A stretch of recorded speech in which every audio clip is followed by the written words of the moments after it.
Voilà, chers amis, bonjour, bonjour, bon après-midi, Shabbat Shalom à tous. Et Shabbat dernier, veille de Hanouka, un jour avant Hanouka, j'ai apporté le message sur Hanouka, un signe prophétique, un pivot par rapport à ce que nous sommes en train de vivre. C'est-à-dire que nous vivons une prise de pouvoir progressive d'un État totalitaire et planétaire. Nous savons très bien qui est derrière ces choses. Nous n'avons même pas nommé, nous connaissons, je crois que tout le monde se rend compte que nous rentrons dans une période jamais connue peut-être dans toute l'histoire de l'humanité. Mais Dieu, dans tout ça, eh bien, je crois que Hanouka, qui a démarré dimanche, Yom Rishon, donc le premier jour de cette semaine qui vient de s'écouler, eh bien, est une date particulière, je suis convaincu. J'ai prêché là-dessus Shabbat dernier, et j'ai même allumé une bougie.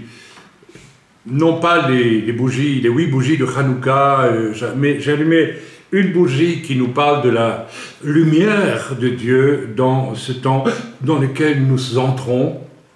Nous sommes en train de franchir une nouvelle étape dans l'avancement des ténèbres sur la terre, et donc il est important, et il est salutaire, il est heureux, il est joyeux, il est bon que nous saisissions ce que Dieu va faire, ce que Dieu veut faire. Amen. Et c'est le principal. Nous avons un privilège, nous qui sommes juifs messianiques ou chrétiens, n'est-ce pas, avec ou sans kippa. Qu'est-ce qu'on s'en fiche? Pardon, j'aurais pas dû le dire, je mets ça en parenthèse, et puis je le passe par pertes et profits, puisqu'il le faut, et puis avançons, n'est-ce pas? Eh bien, que nous soyons l'un ou l'autre, si Yeshua est notre Sauveur, si nous sommes nés de nouveau, nous sommes appelés à être des flambeaux, des lumières surnaturelles dans les temps qui viennent. Alors, je vous demande vraiment toute votre attention.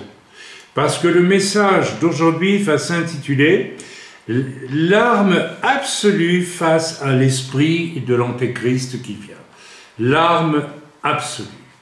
Et pour ça, je vais me permettre d'allumer, encore une fois, cette bougie de Shabbat, de Hanouka, puisque aujourd'hui, nous sommes, Shabbat, à la veille du dernier jour de Hanouka, puisque Hanouka dure 8 jours. Ça a commencé dimanche dernier, ça finit en fait ce dimanche. Oui, ça a commencé dimanche, lundi, mardi, mercredi, jeudi, vendredi, samedi, dimanche, non, ça finit lundi en fait. Ça va finir ou dimanche soir, plutôt, voilà. Donc nous sommes à la veille de la fin de Hanouka, et c'est pas un hasard tout ça, et je le crois pour ma part très fort. Et donc, je vais allumer à nouveau une Havdalah Shabbat qui nous parle de quoi, rappelez-vous?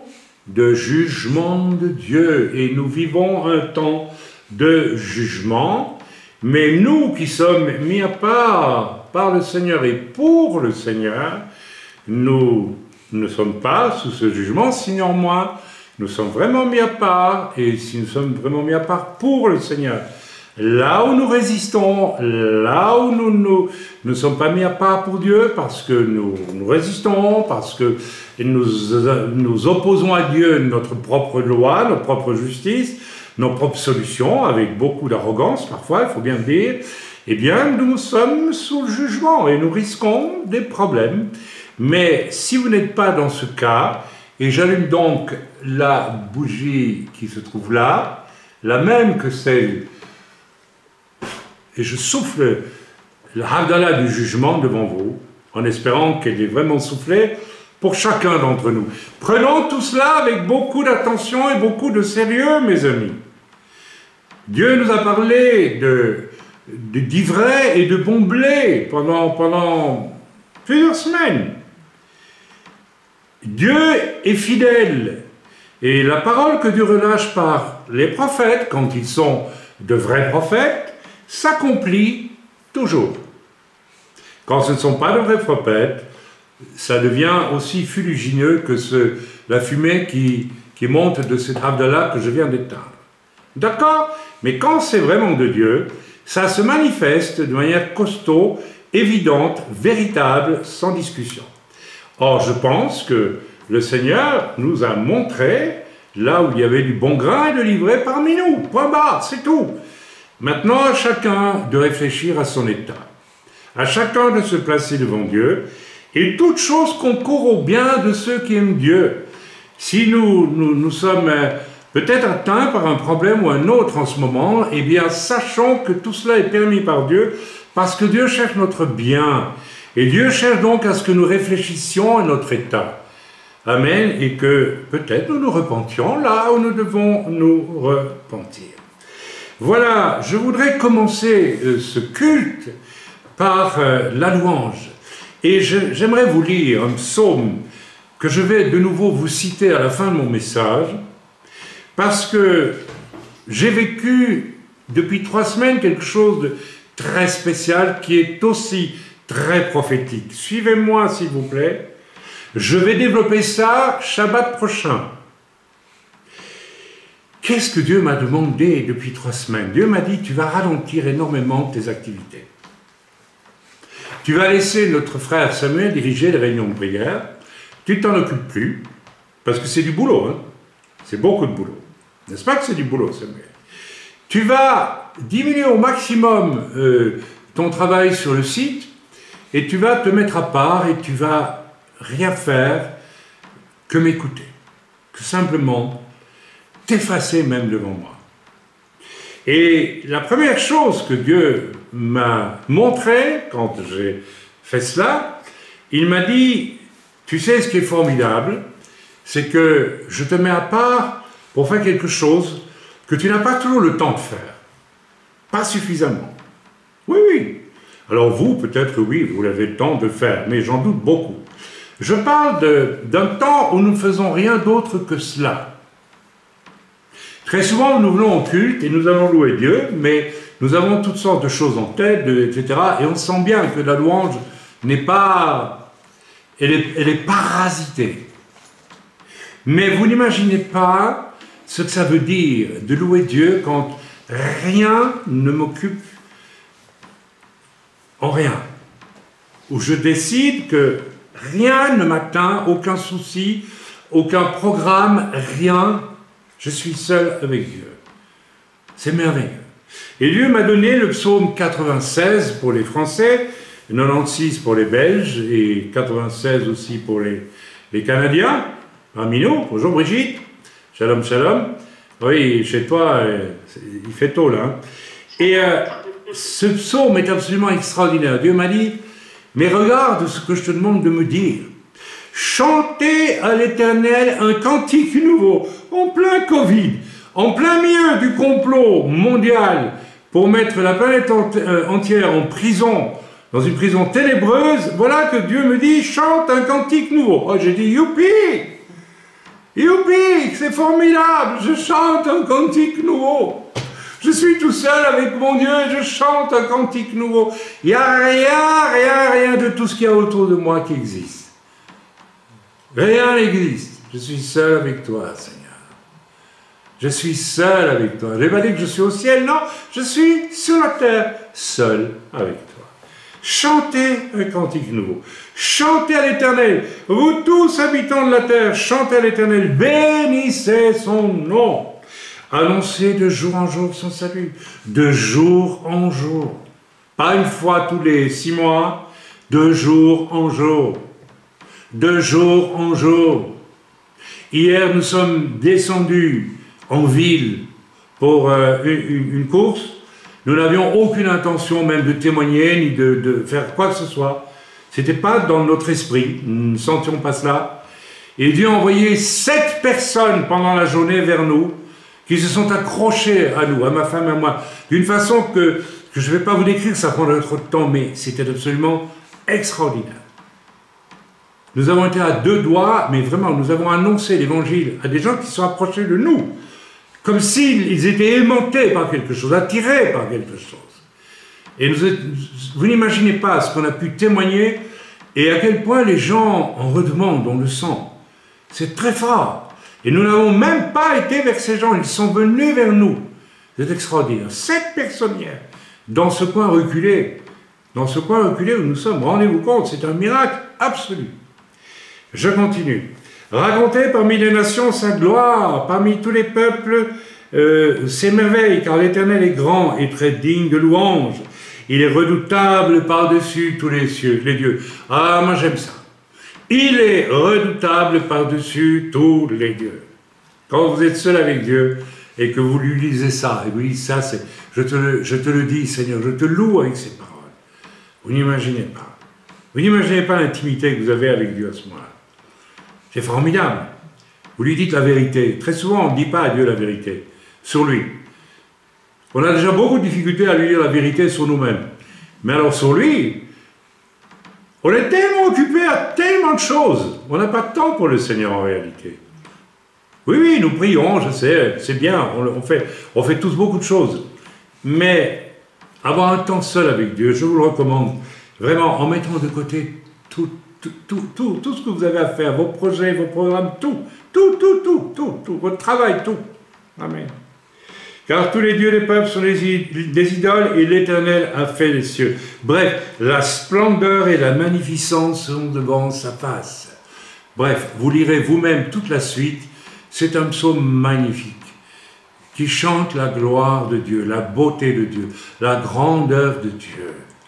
Voilà ce que dans ce temps seul avec Dieu, j'ai dit à l'Éternel en lui lisant ce psaume de louange, qui probablement est un psaume qui a été écrit par le roi David, qui la nuit marchait tout seul dans le palais de Saül déjà, et composait les hymnes à l'Éternel tout seul. Il oubliait tous ses soucis de la journée, pourtant il en avait le roi David. Il en avait, mais il oubliait tout. Et la nuit, il était seul avec son Dieu. Je vous encourage à chercher cette solitude avec Dieu. Vous n'imaginez pas ce que ça prépare dans vos vies. Ça prépare quelque chose d'extraordinaire, ça prépare le message que je donnerai la semaine prochaine. Si je disparais devant Dieu, Dieu paraît. Quand j'oublie tous mes soucis et que je passe du temps seul avec Dieu, déjà je disparais. Vous avez remarqué, je me suis retiré de beaucoup de choses dans nos contacts. J'ai disparu. Mais Dieu va paraître.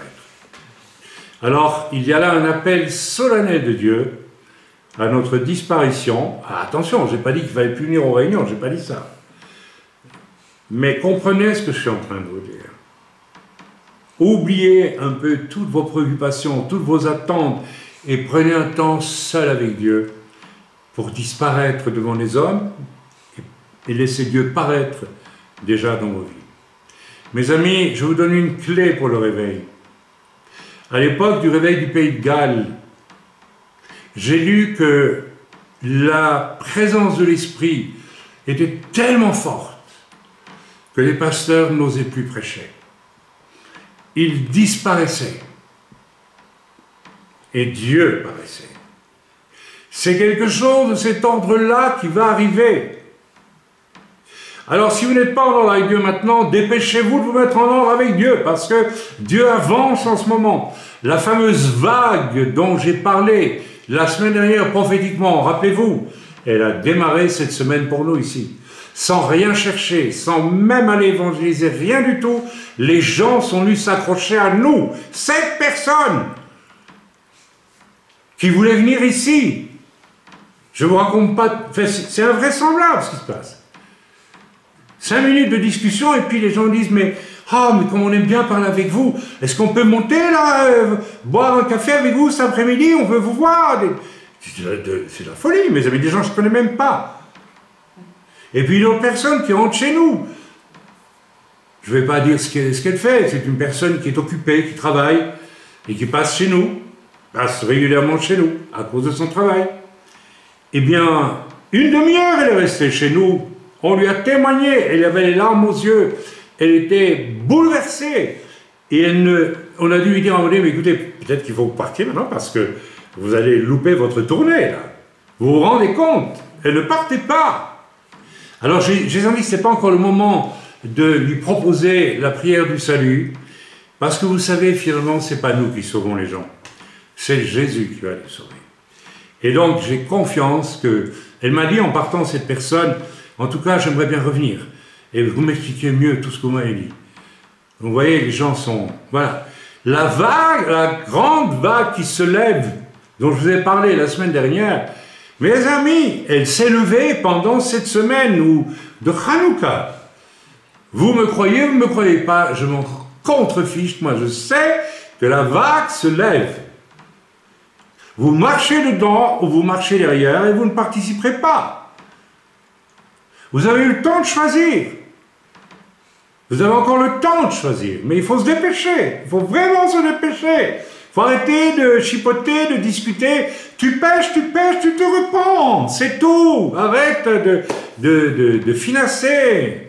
Tu es méchant, demande pardon, repens-toi. Que sais-je d'autre? Mes amis, voilà. Nous allons donc louer le Seigneur. Nous avons déjà chanté, enfin j'aurais aimé chanter ce psaume 96 parce qu'il est magnifique, mais bon, je n'ai plus une très belle voix avec l'âge, mais j'aurais aimé être un chazan si j'avais été fidèle à la synagogue, parce que je crois que j'aime bien chanter. Je ne dis pas que je chante bien, hein, mais en tout cas j'aime bien chanter, ça c'est sûr.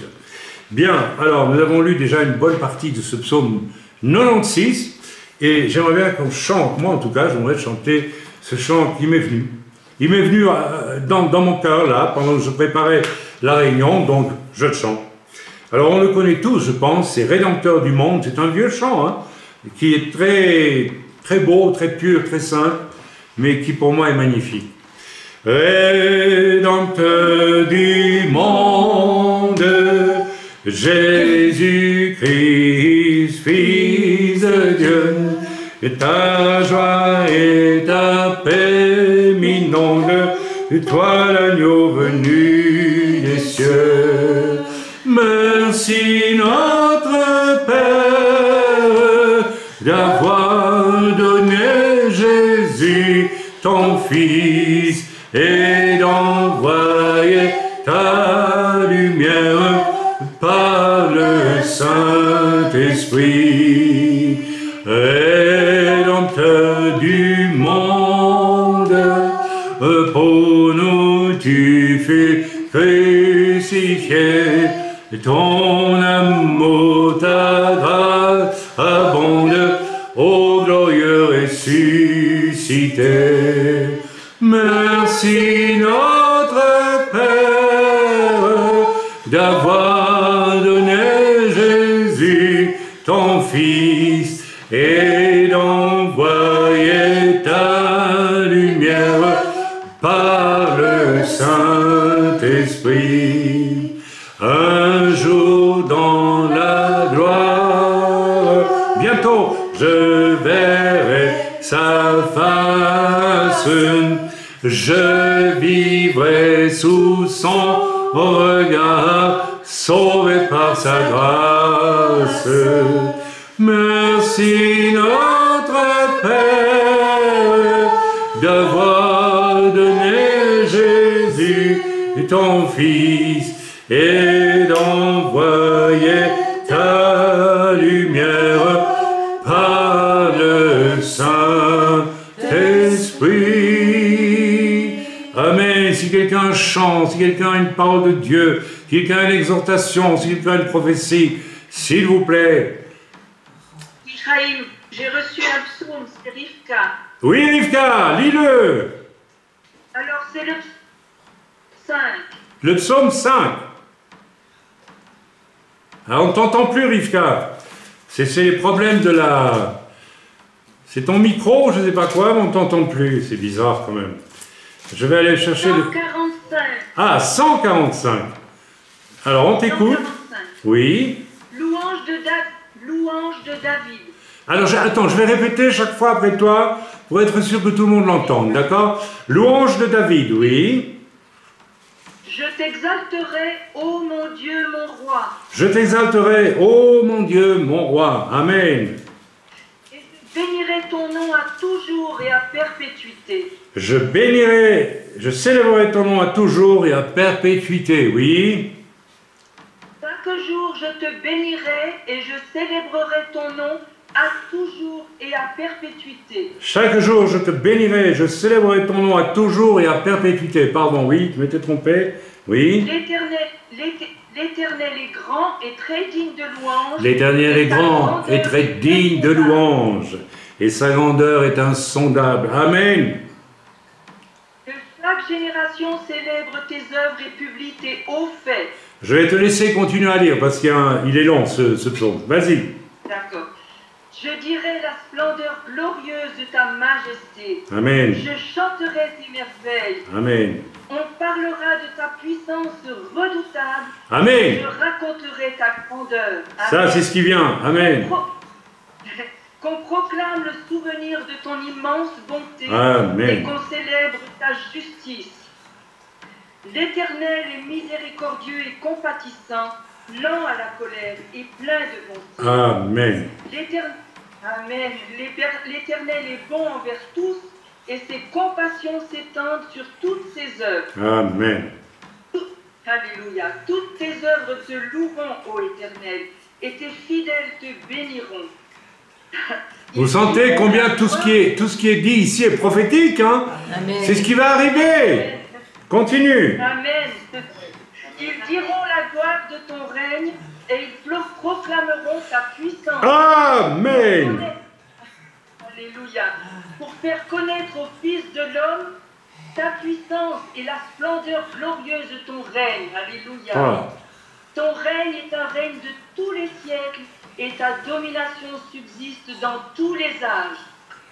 L'Éternel soutient tous ceux qui tombent. Amen. Et redresse Amen. ceux qui sont courbés. Amen. Les yeux de tous espèrent en toi, et tu leur donnes la nourriture en son temps. Amen. Tu ouvres ta main et tu rassasies à souhait tout ce qui a vie. Amen. L'Éternel est juste dans toutes ses voies et miséricordieux dans toutes ses œuvres. Alors ça, l'Éternel est juste dans toutes ses voies. Tout ce qui arrive fait que Dieu est juste. Dieu est juste. Nous devons vraiment devenir d'acier avec ça et accepter avec courage, avec foi, que tout ce qui nous arrive de la part de Dieu est permis dans nos vies est juste. C'est nous qui sommes injustes, ce n'est jamais Dieu qui est injuste. Si celui qui a cette intelligence-là, parce que c'est de l'intelligence finalement, eh bien il est un être béni. Vous savez, on a tous eu des moments où Dieu nous corrige, par exemple. Mais nous devons savoir que Dieu est juste et nous devons nous soumettre à sa justice. Ça, c'est l'intelligence. Celui qui n'a pas cette intelligence est un malheureux, est un grand malheureux. Amen, qui s'ignore souvent. Donc soyons, et un peu plus haut, il est dit que l'Éternel soutient tous ceux qui tombent, même ceux qui tombent. Oui, nous pouvons... Bon, il ne faut pas que ça arrive, mais ça peut arriver. Mais Dieu veut nous redresser. Si nous sommes courbés, nous pouvons être courbés sous le fardeau même du péché. Mais Dieu veut nous redresser. Dieu ne plus haut. Dieu est bon, Dieu est miséricordieux. Alors, arrêtons de résister à un Dieu bon et miséricordieux et laissons-nous redresser par lui. Amen. Continue. L'Éternel est près de tous ceux qui l'invoquent, de tous ceux qui l'invoquent avec sincérité. Il accomplit les désirs de ceux qui le craignent. Il entend leurs cris et il les sauve. L'Éternel garde tous ceux qui l'aiment et il détruit tous les méchants.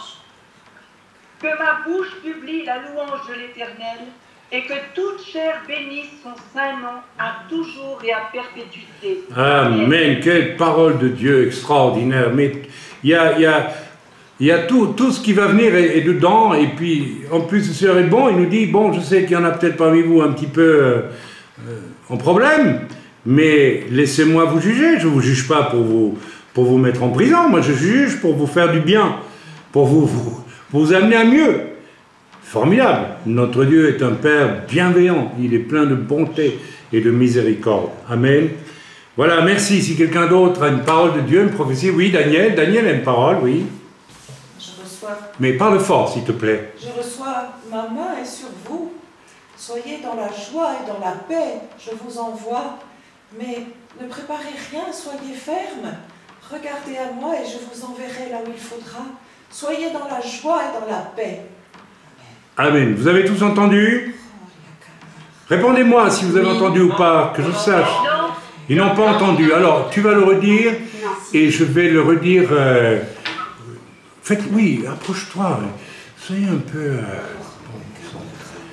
Vas-y maintenant, dis-le. J'ai reçu ma main. Plus fort, plus fort. Ma main est sur vous. Soyez dans la joie et dans la paix. Ne regardez pas aux choses, mais avancez dans ces voies sans vous poser de questions. Et soyez dans la joie et dans la paix. Amen.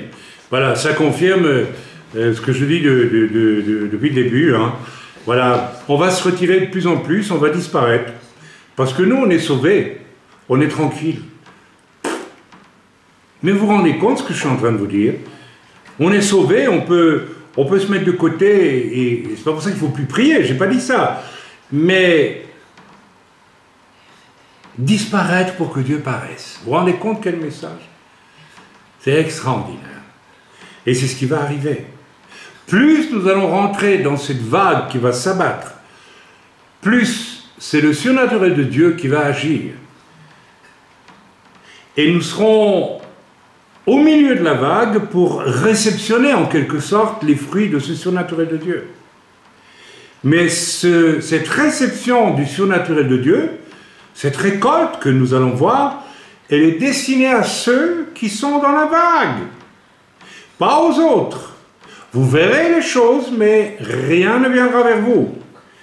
C'est dommage. Mais vous qui êtes en ordre avec Dieu, qui avez suffisamment répondu à l'appel de Dieu depuis des mois et des années parfois, eh bien, vous allez vivre des choses extraordinaires. Non pas que vous fassiez des choses extraordinaires, mais Dieu va faire des choses extraordinaires devant vous et vous en être vous êtes des outils pour... vous savez, au Pays de Galles, quand il y a eu le fameux réveil du Pays de Galles, à l'époque du pasteur Evan, c'était pas, Evan Roberts, c'est ça, si j'ai bon souvenir, eh bien, il a été écrit que les pasteurs ne prêchaient plus. Parce que la présence de Dieu était tellement forte. Ça me rappelle un peu ce que j'ai vécu au Cameroun, il y a des années, où revenant de la forêt, on m'a demandé de venir à 2h du matin commencer une réunion parce que les gens avaient senti un parfum sortir de l'église où j'avais prêché pendant 3 jours. C'est authentique ce que je vous raconte, s'il vous plaît. Et les gens avaient senti ce parfum dans la ville de Makak, qui est une ville bourrée de sorciers. C'est une capitale de la haute sorcellerie en Afrique de l'Ouest, au Cameroun, Makak. Vous n'avez qu'à vous renseigner. Et il y avait une atmosphère extraordinaire, quelque chose de la présence de Dieu. Et quand je suis rentré, en ayant marché 6-7 km à 2h du matin dans la forêt, avec des sorciers qui criaient dans tous les coins, parce que j'avais amené, moi, un sorcier au Seigneur dans une réunion de brousse, s'il vous plaît, eh bien, on m'a dit, il faut que tu ailles à l'église. L'église est illuminée, il y a plein de gens. Des gens sont venus et ils ont senti un parfum qui sortait de l'église et ils veulent, tu dois y aller. Et qu'est-ce que j'ai fait? Rien. Je suis rentré, je voulais prêcher un message, je n'ai même pas pu prêcher. Les gens se levaient tout seuls devant moi pour se convertir. Je n'ai rien prêché ce jour-là. J'ai juste été au spectacle de conversion sans prédication et sans rien. Ça s'est passé à Makak au Cameroun il y a, je ne sais pas combien d'années maintenant. Mes amis, c'est ça le réveil. C'est ça le réveil. Quand l'homme suffisamment consacré peut se retirer, alors l'Esprit de Dieu intervient. Et quand Dieu intervient, rien ne lui résiste. Rien ne lui résiste. Un simple parfum sortant d'église a fait que des païens qui allaient chez les sorciers, ont été attirés vers l'église.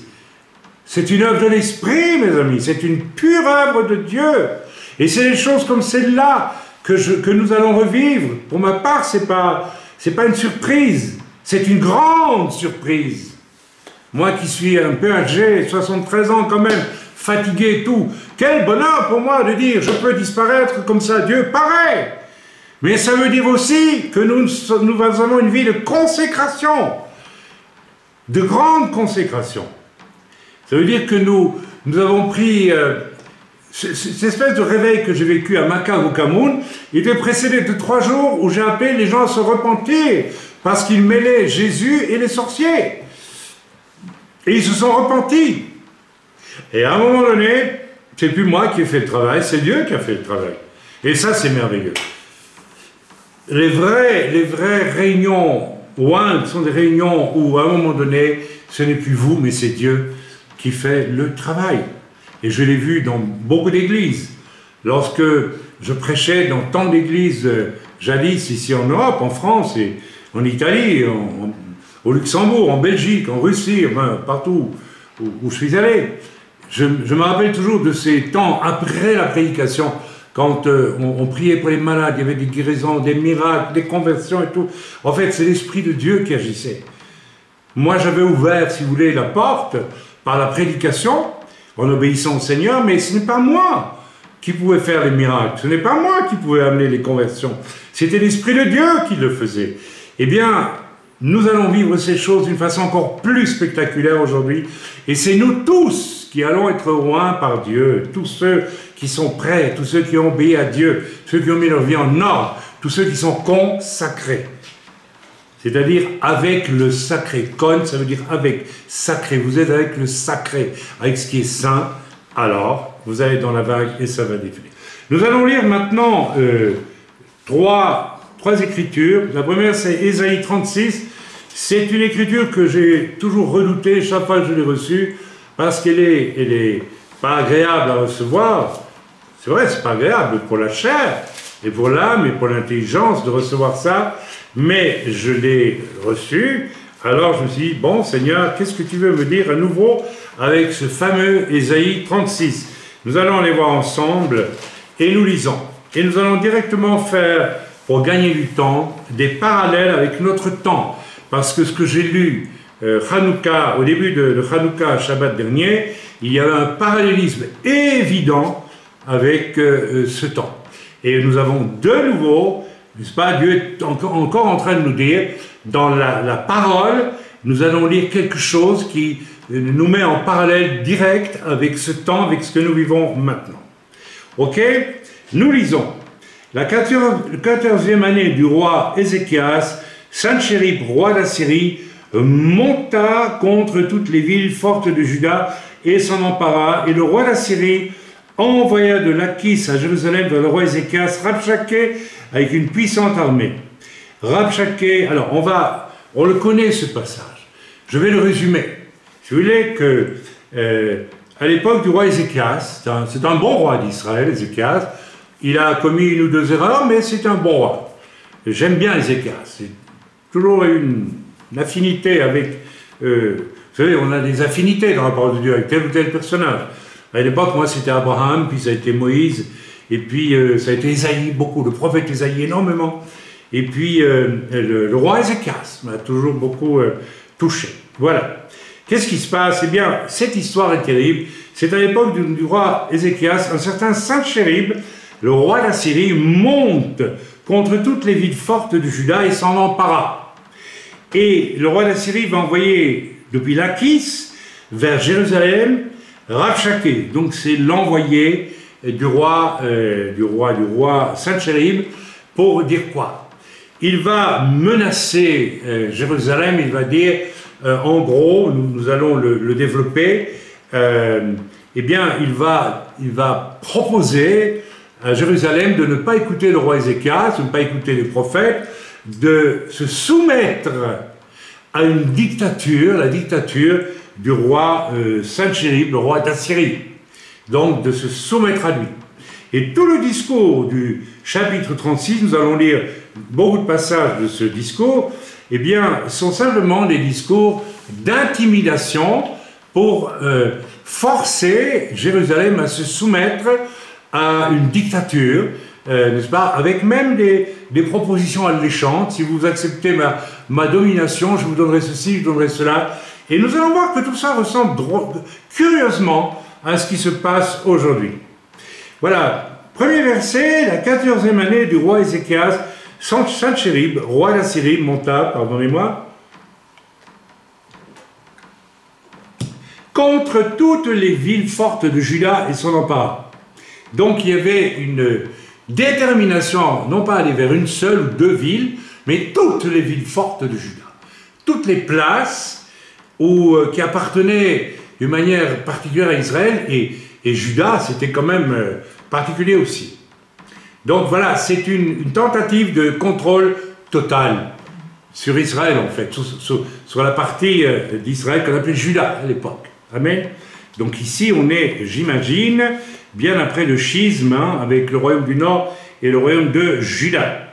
Donc il s'agissait ici d'une tentative de contrôle sur tout le territoire, disons, qu'on pouvait définir comme la maison de Dieu, quand même, puisque Juda était ce qui restait d'Israël, les autres tribus ayant été dispersées par jugement de Dieu.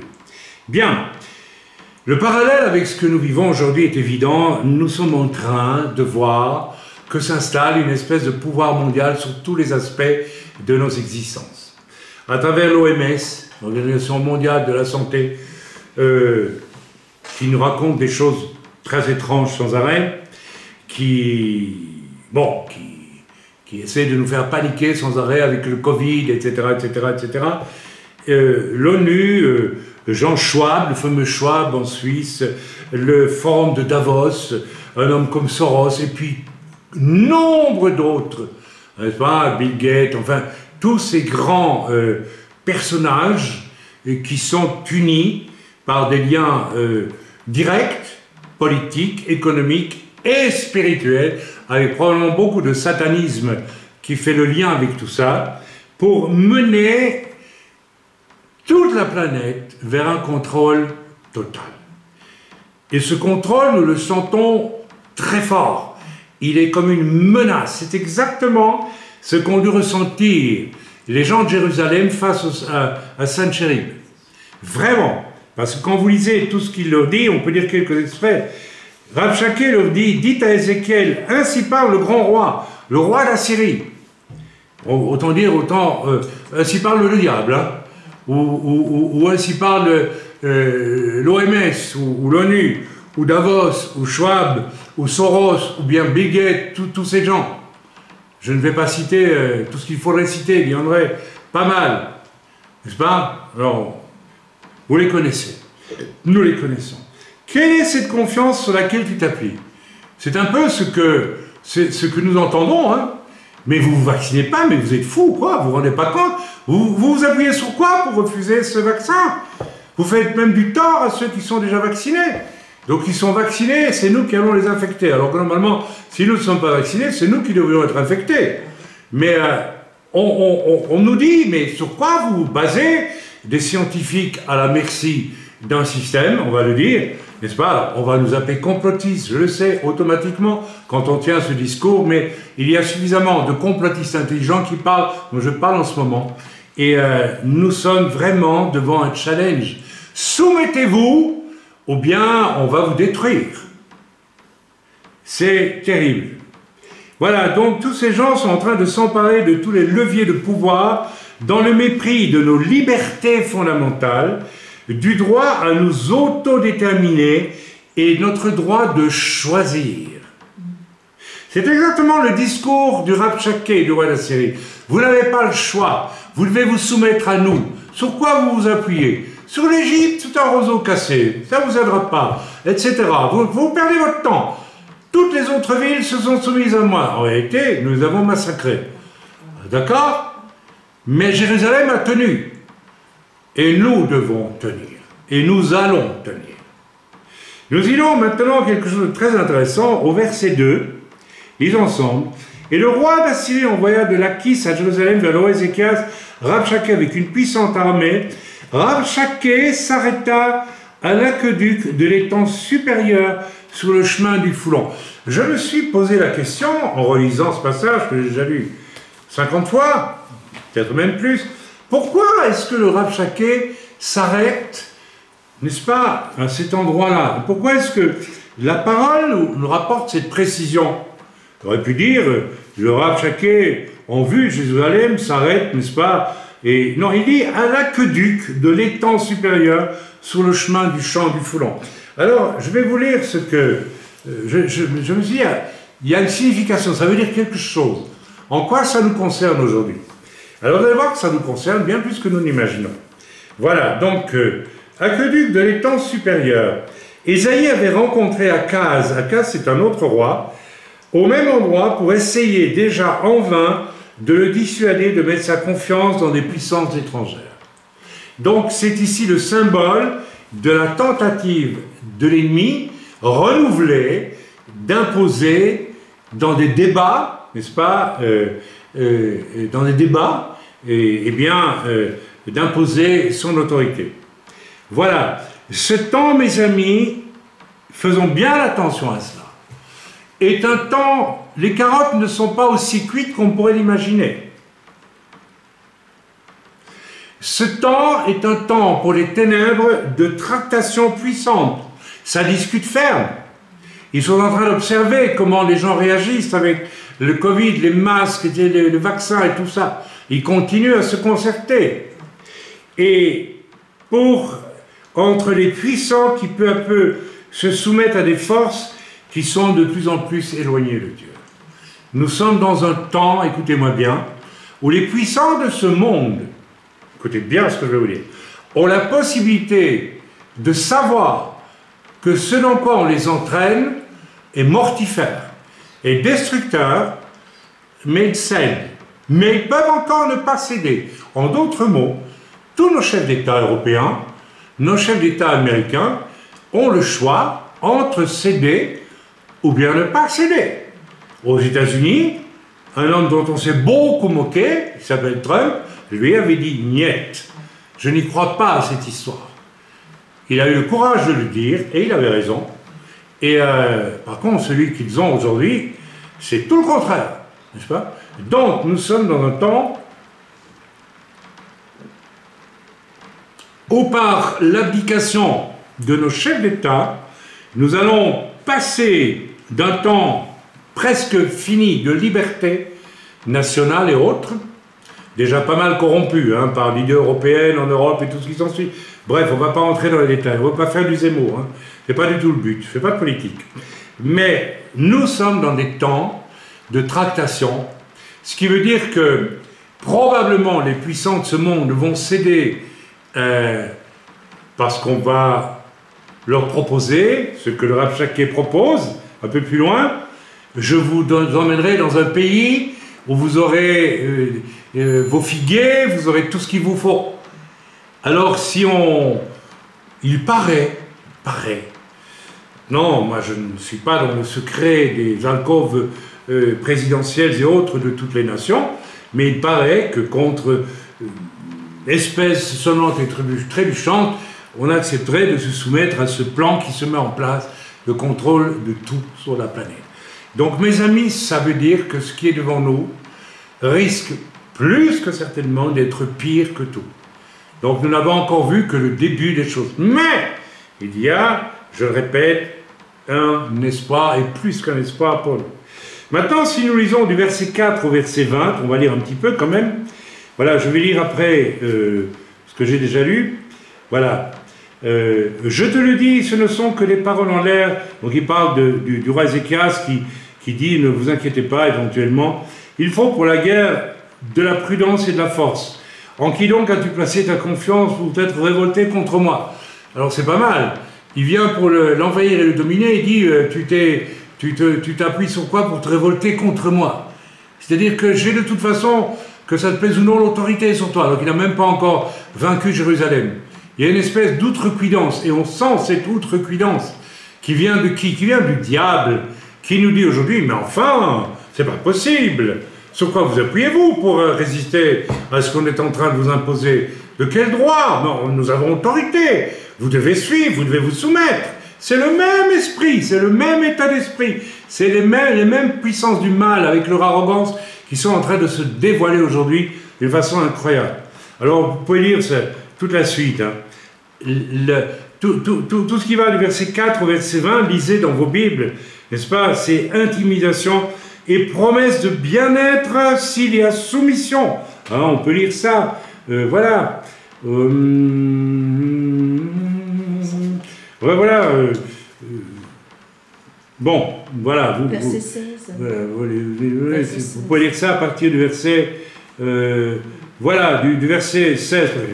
N'écoutez pas Ézéchias, car ainsi parle le roi d'Assyrie, faites la paix avec moi.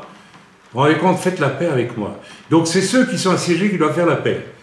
Ce n'est pas ceux qui assiègent qui doivent faire la paix, c'est ceux qui sont assiégés.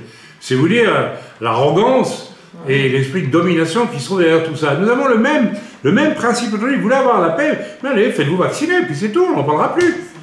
Mais j'ai lu ça sur des réseaux sociaux.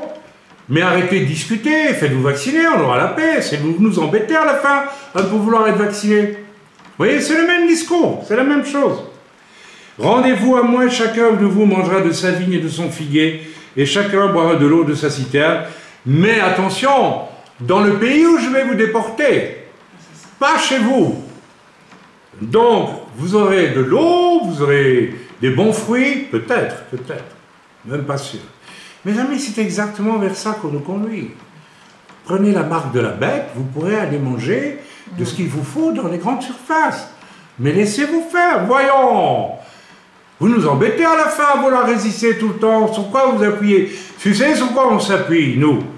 Sur notre foi au Jésus-Christ, qui ne nous laissera jamais tomber face à toi, prince de ce monde. Jamais, jamais, jamais. Il nous l'a promis. Je suis avec vous jusqu'à la fin de ce monde, a dit Yeshua HaMashiach, le Sauveur, qui est mort en croix, qui est ressuscité et qui est assis à la droite du Père. Amen. Et nous plaçons notre confiance en lui. Amen. C'est exactement ce que nous voyons autour de nous. Amen. Prise de pouvoir contre nos libertés fondamentales. Plus soyez vaccinés, vous serez heureux, tout ira bien. Et il y a beaucoup de choses qui semblent indiquer quand même que cette vaccination est quand même pour le moins douteuse dans ses effets. Nous n'en dirons pas plus. Nous ne sommes pas des spécialistes, mais nous écoutons des deux côtés.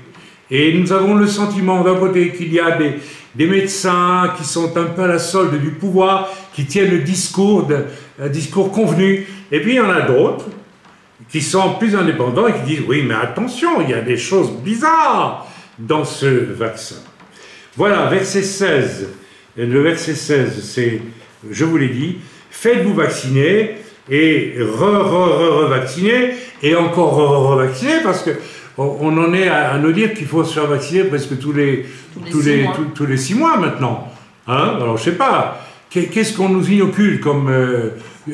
pourquoi? Vraiment, un vaccin, c'est fini, c'est une fois. Donc, c'est bien, après, c'est un vaccin quand même assez bizarre, puisqu'il, soi-disant, ce microbe mute tout le temps, et puis il faut revacciner sans arrêt. Ça s'est jamais vu, ça. Si, la grippe, c'est bon. Si, ma femme dit, ça s'est déjà vu. Bon, d'accord, ok. Alors, ne lisons pas de sottises, restons dans l'essentiel. Bon, transposons, faites-vous vacciner et revacciner, et je vous emmènerai dans un pays, n'est-ce pas, où il ne sera plus chez vous, mais où vous pourrez manger des figues et des raisins. On transpose, où vous pourrez voyager, aller au resto, aller au dancing, aller au match de football, au théâtre, au concert, enfin, à tout, quoi. Mais juste faites-vous vacciner, et puis c'est tout. Le parallélisme entre cet épisode de couleur totalitaire et le nôtre, le temps, n'est-ce pas, de cette tentative totalitaire écrite ici dans Ésaïe 36, qui est déjà prophétique pour ce qui est en train de se passer aujourd'hui. Il y a un parallélisme évident, enfin pour moi en tout cas, je ne sais pas pour vous, c'est évident, mais ça me paraît évident. N'est-ce pas? Le parallélisme entre cet épisode de couleur totalitaire dans Ésaïe 36 et le nôtre, notre temps, est absolument évident.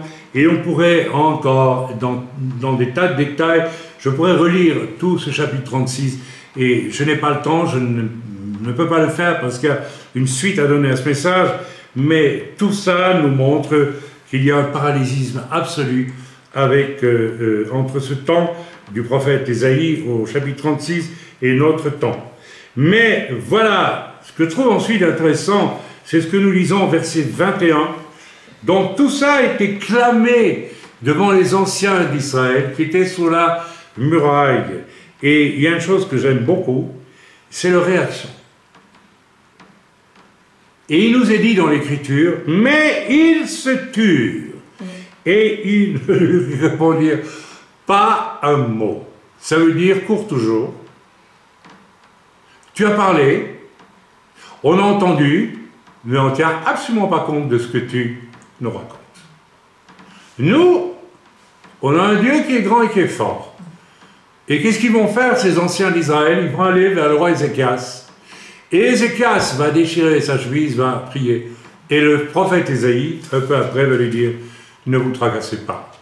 Sur une nouvelle qu'il va apprendre ce roi de Syrie, il va devoir rentrer chez lui et il va périr. C'est une image de la victoire finale de Dieu sur l'Antéchrist, qui est en train de paraître tout doucement dans les coulisses. Et c'est la victoire, c'est la répétition de la victoire qui a été acquise par Yeshua Mashiach il y a 2000 ans sur une croix, n'est-ce pas, où le diable a été exposé dans sa défaite. La défaite a été exposée, l'Écriture nous dit cela. Le verset, c'est... Il a dépouillé les dominations. Il a comment, tu dis? Il a dépouillé les dominations. Il a dépouillé les dominations en les exposant en spectacle. Sur la croix. Sur la croix. À la croix de Golgotha, les puissances des ténèbres ont été dépouillées de leur domination. Elles continuent à l'exercer, elles essayent en tout cas. C'est l'essai final auquel nous sommes en train d'assister. Mais moi je souris, je me réjouis parce que c'est fini. Et nous avons là quelque chose de très fort qui doit nous encourager. Ils se tuent, attendant le discours de Dieu. Mes amis, je fais un parallèle. Depuis 3 semaines, le Seigneur m'a dit, Chaim, tais-toi. Mets-toi à part. Je reçois vos mails, etc., je ne réponds pas. Vous avez remarqué, hein?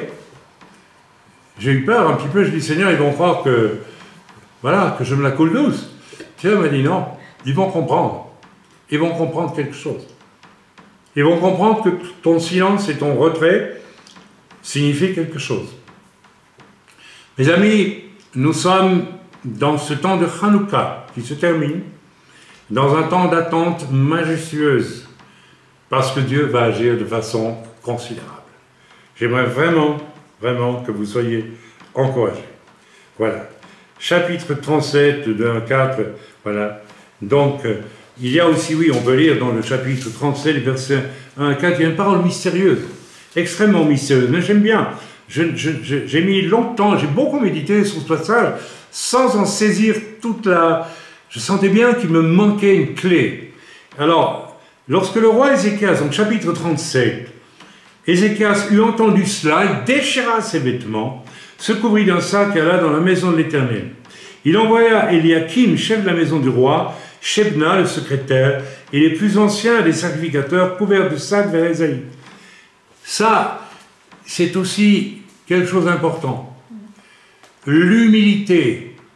Mes amis, nous ne pouvons pas rentrer dans le silence devant Dieu si nous ne sommes pas remplis d'humilité. L'orgueilleux est rempli d'un vacarme qui le centre sur lui. Celui qui est humble se tait devant Dieu. Et Dieu parle. L'orgueilleux ne peut pas entendre la voix de Dieu.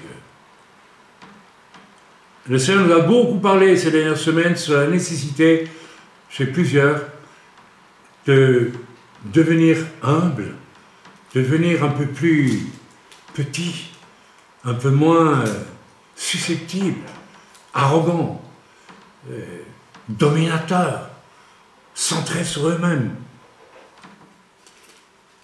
Les gens centrés sur eux-mêmes ne peuvent rien entendre de Dieu. Rien, rien, de rien, de rien, rien, rien, rien, rien. Ils font obstacle, il y a obstacle entre eux et Dieu. L'obstacle entre eux et Dieu, c'est eux-mêmes. Ils ne sont pas morts à la croix avec le Seigneur.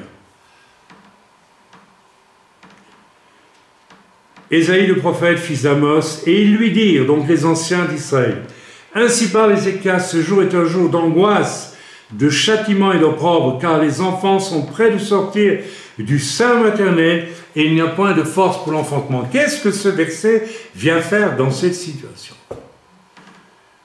Je me suis souvent posé la question, mais qu'est-ce que c'est? Pourquoi il vient nous parler des femmes qui n'arrivent pas à coucher là? Mais c'est pas ça du tout. C'est autre chose. J'espère que vous commencez à deviner. C'est-à-dire que c'est le point où nous arrivons où, de nous-mêmes, nous n'avons pas de force pour aller contre cette immense machine qui veut nous dominer.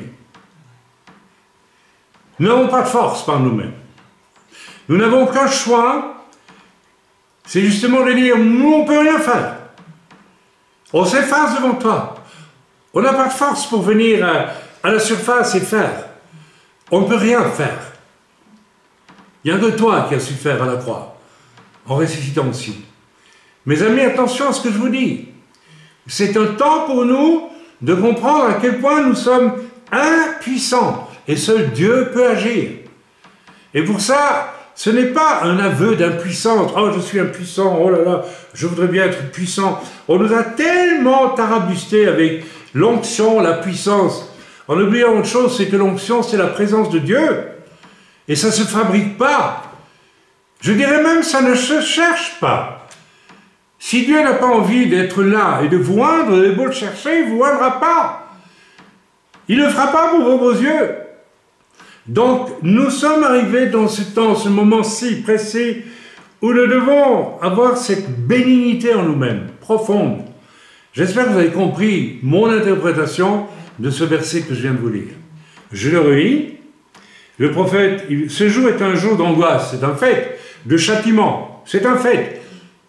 Dieu est en train de juger sur la terre. Et d'opprobre, de honte. Tout ce que nous voyons autour de nous fait honte. Car les enfants sont prêts de sortir du sein maternel, il n'y a point de force pour l'enfantement. Voilà, je vais vous donner une explication, je crois qu'elle est là. C'est le signe que nous ne pouvons rien faire. Et c'est finalement au travers du prophète Isaïe que la solution va être exprimée et que Dieu va agir. Amen. Voilà. C'est extrêmement important. Voilà.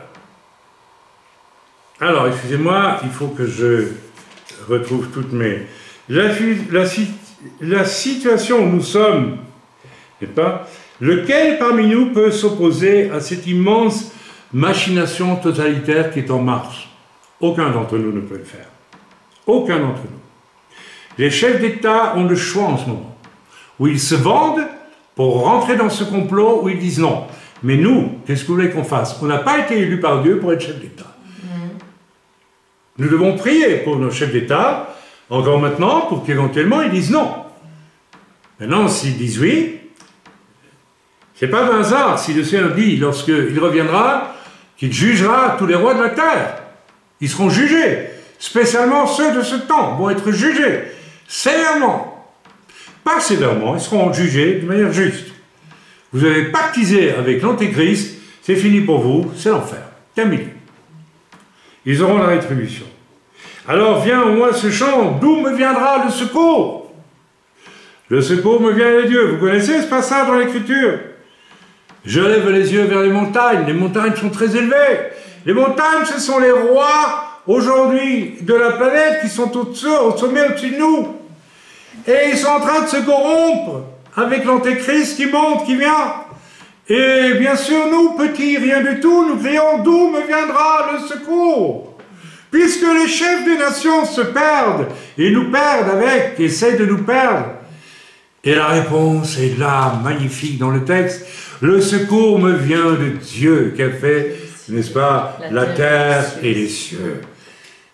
Cette terre qu'il a donnée au roi de la terre de gérer, qu'il gère mal, mais il a créé cette terre. Et il nous a mis dessus, et il va nous secourir. Amen. Alors je continue maintenant, en essayant de ne pas me perdre dans mes... Voilà, donc maintenant, d'où me viendra le secours? Et donc en préparant mon message, le Seigneur m'a dit, écoute, tu vas lire quelque chose dans 2 Pierre, verset 1, et nous allons aller dans 2 Pierre, verset 1, tout simplement, tous ensemble, si vous voulez bien. Alors, il faut que je le trouve, mon Pierre. Voilà, enfin, c'est notre cher apôtre Pierre. Pierre, n'est-ce pas, avec son histoire si belle. Voilà, donc 2 Pierre, excusez-moi, je suis dans 1 Pierre, je vais aller dans 2 Pierre, et nous allons avoir la réponse, comment nous allons nous en sortir, ou du moins comment est-ce que Dieu va nous, quelque part, nous utiliser pour montrer sa puissance et sa gloire à lui dans ce temps qui vient. Voilà, donc nous lisons ensemble 2 Pierre, verset 1. Simon-Pierre, serviteur et apôtre de Yeshua Mashiach, à ceux qui ont reçu en partage, alors écoutez bien, à ceux qui ont reçu en partage une foi du même prix que la nôtre, par la justice de notre Dieu et du Sauveur Jésus-Christ, que la grâce et la paix vous soient multipliées par la connaissance de Dieu et de Jésus notre Seigneur. Qu'est-ce qu'il nous dit, Pierre? À ceux qui ont reçu en partage une foi du même prix que la nôtre. Qu'est-ce que ça veut dire, une foi du même prix que la nôtre? Est-ce qu'on achète la foi? Est-ce qu'on va à l'église et il y a une boîte, on met une offrande, on reçoit 1 kilo de foi pour la semaine? Non, voilà. D'où vient cette foi? C'est une foi du même prix. Donc cette foi a coûté quelque chose à quelqu'un. Alors on comprend tout de suite que la foi qui est rendue vivante dans nos cœurs ne peut l'être qu'à partir du moment où, n'est-ce pas, Jésus habite nos cœurs. Une foi du même prix que la nôtre, grâce à la victoire absolue de Christ à la croix, victoire à laquelle nous sommes invités à croire, c'est déjà ça la foi, et qui alors va installer en nous une forme d'absolu. Moi j'appelle la foi une espèce d'absolu. La foi permet tout. C'est pas moi qui le dis, c'est l'Écriture. J'ai pas dit n'importe quoi, mais tout ce qui est juste et bon, par la foi, nous pouvons l'obtenir. Amen.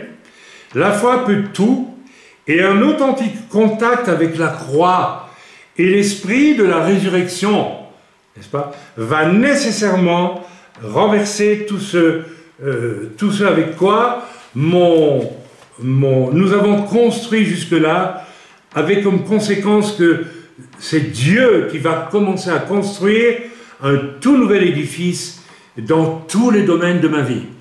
Voilà, donc c'est de cette foi-là dont parle Pierre. C'est-à-dire une foi qui vient, qui a coûté un certain prix, c'est celui du sacrifice de Yeshua à la croix et de sa résurrection. N'est-ce pas? Donc c'est cette foi-là. En réalité, quand j'ai la foi, je base ma foi sur la victoire que Jésus a eue sur les ténèbres, sur la maladie, sur la mort surtout, à la croix. Donc nous pouvons même ressusciter les morts. J'ai vécu quelque chose qui est, je n'en suis pas sûr à 100%, je vais être honnête, mais qui ressemble à une résurrection ici à un hôpital dans la région où on m'a appelé pour un jeune qui avait été guéri du sida d'ailleurs et qui a failli mourir. Et lorsque je suis arrivé à l'hôpital, il me semble que l'infirmière était en train de fermer ses yeux. Et j'ai crié en entrant dans la salle, j'ai dit, au nom de Jésus, je te délie de cet esprit de mort qui est descendu sur toi. Je ne raconterai pas comment cet esprit de mort était descendu sur ce jeune homme, mais il a bondi de son lit. Il venait de mourir et il l'a ressuscité.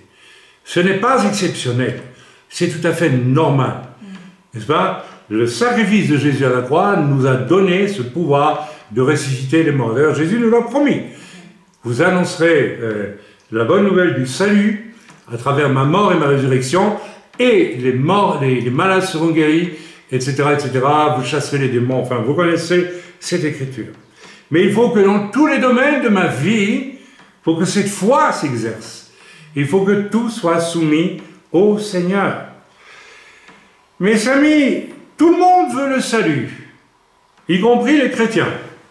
Tout le monde veut la bénédiction, et pour ça, on est prêt à mettre notre foi en action. Je veux être bien, je veux un mari, je veux de l'argent, je veux ceci, je veux cela. Pour tout ça, que Dieu peut donner, parce que c'est légitime, là, on est prêt à avoir la foi. Mais dès que, n'est-ce pas, les gens sont interpellés sur ce à quoi ils doivent renoncer, alors là, ils freinent des 4 fers. Ils freinent des 4 fers. ce que je constate de plus en plus aujourd'hui, c'est qu'il y a de moins en moins de personnes qui, au moment de se convertir, abandonnent tout ce qu'ils vivaient pour suivre le Seigneur. J'en parle, pourquoi? Parce que, pas du tout pour faire un cocorico, mais c'est ce que ma femme et moi, nous avons vécu, mais très simplement et radicalement, lorsque nous avons rencontré le Seigneur.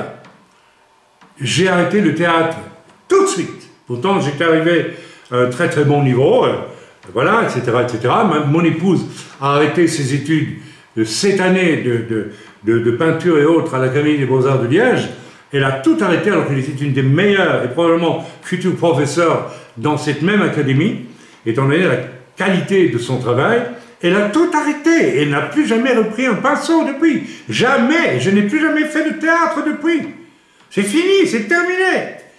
Mais aujourd'hui, j'observe beaucoup de gens qui viennent au Seigneur et je n'ai pas l'impression toujours qu'ils vivent cette espèce comment dire, de brutal déchirement entre avant, maintenant et demain. On dirait que ce passage se fait au compte-gouttes, par petits bouts. On lâche ceci, on lâche cela, parce qu'il faut bien. Oui, bon, voilà, je me rends bien compte, il faut bien que je le fasse.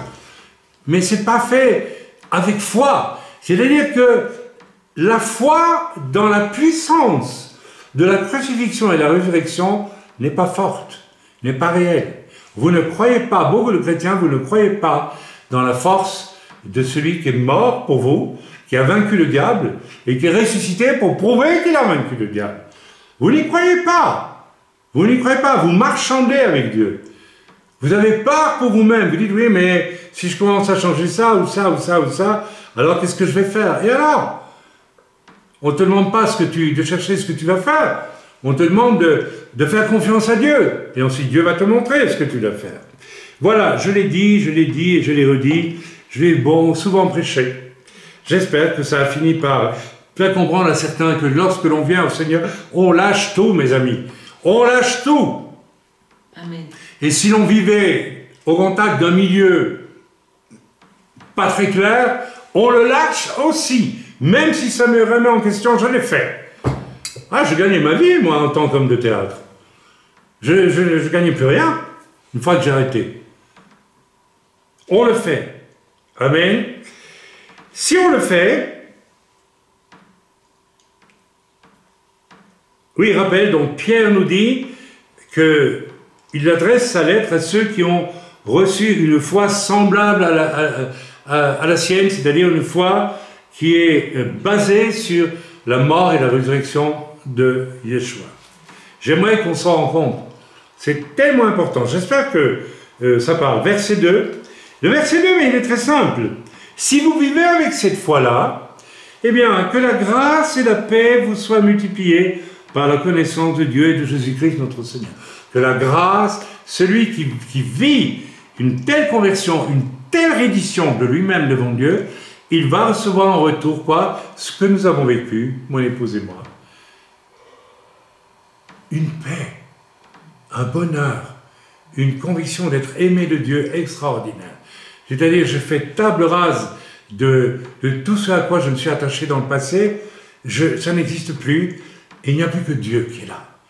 Et mes amis, ce qui nous envahit à ce moment-là est tellement grand, est tellement profond, est tellement beau, que l'on sait que ça va durer pour l'éternité.